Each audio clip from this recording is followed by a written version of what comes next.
Hello, this is Greg Clausen coming to you from the Capitol, and I'd like to share with you a brief update on the 2014 legislative session that recently concluded. On a personal level, this was a successful session for me. Of the 21 bills that I sponsored, 12 became law. And today I'd like to share with you some of the accomplishments in three areas. That would be tax relief, the bonding bill, and education.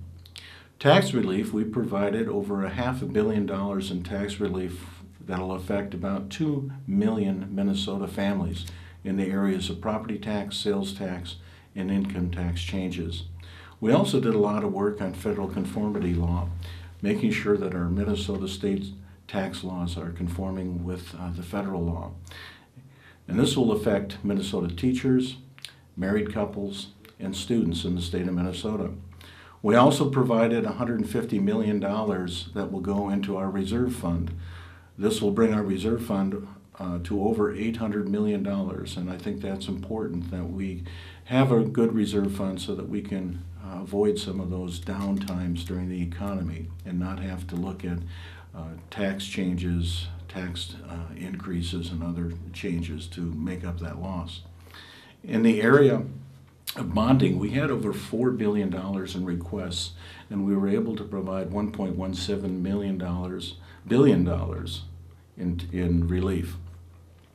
Some of the projects that are close at home would be the Minnesota Zoo. We were able to have $12 million dedicated to infrastructure and exhibit improvements at the zoo.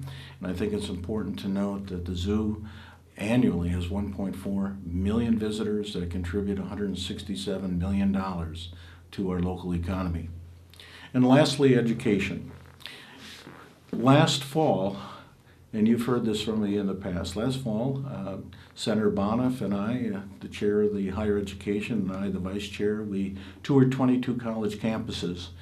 And at each campus we had a town meeting that we heard from many students and faculty. From those meetings, we came back to the legislature and tried to look at some legislation that would help on some of the issues that we heard. Two of those I'd like to share with you. One is we heard a great deal about college loans. Our students in Minnesota average about $30,000 upon graduation in loans, and that's the fifth highest percentage of students in the country that have those loans to repay. So one of the things that we passed this last session that I authored was a bill that would allow students to the Minnesota Higher Office of Education that they could refinance student loans that are at 10 to 12% to between 3 and 4%. And this will help students as they graduate and start their careers following college. The second area was we heard a lot from students about the difficulty in transferring credits. This would be especially in the Minnesota State College and University system. So students now that have a 2-year degree, we're asking the system that students be able to graduate following an additional 60 credits so that students can graduate on time and that the work that they've done previously to receive their 2-year degree will be honored as they work towards a 4-year degree.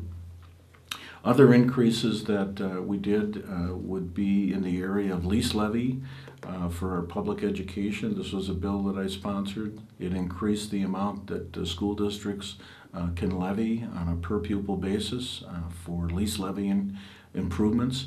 I think this will especially help districts that will be implementing the all-day kindergarten that I authored last year, that if they need to build an additional classroom or two within their school district, they'll have the means to do that.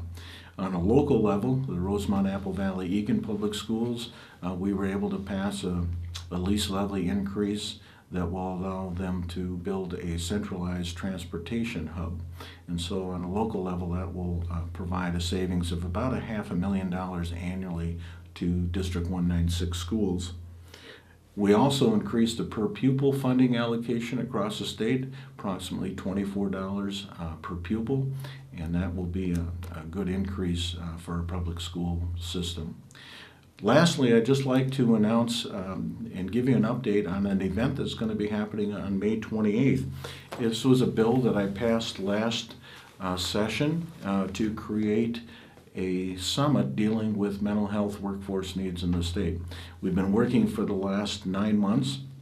We had a steering committee of about 40 mental health professionals around the state. We met monthly, and we're culminating our work on May 28th with a statewide summit. We have over 150 people that will be attending, and we'll be spending the day looking at workforce needs in our mental health industry and seeing what issues we need to resolve and what legislation might play a role in making sure that all of our citizens have the mental health facilities and personnel that they need. So again, thank you very much for your support. It's an honor serving our communities, and I look forward to the 2015 session. Thank you.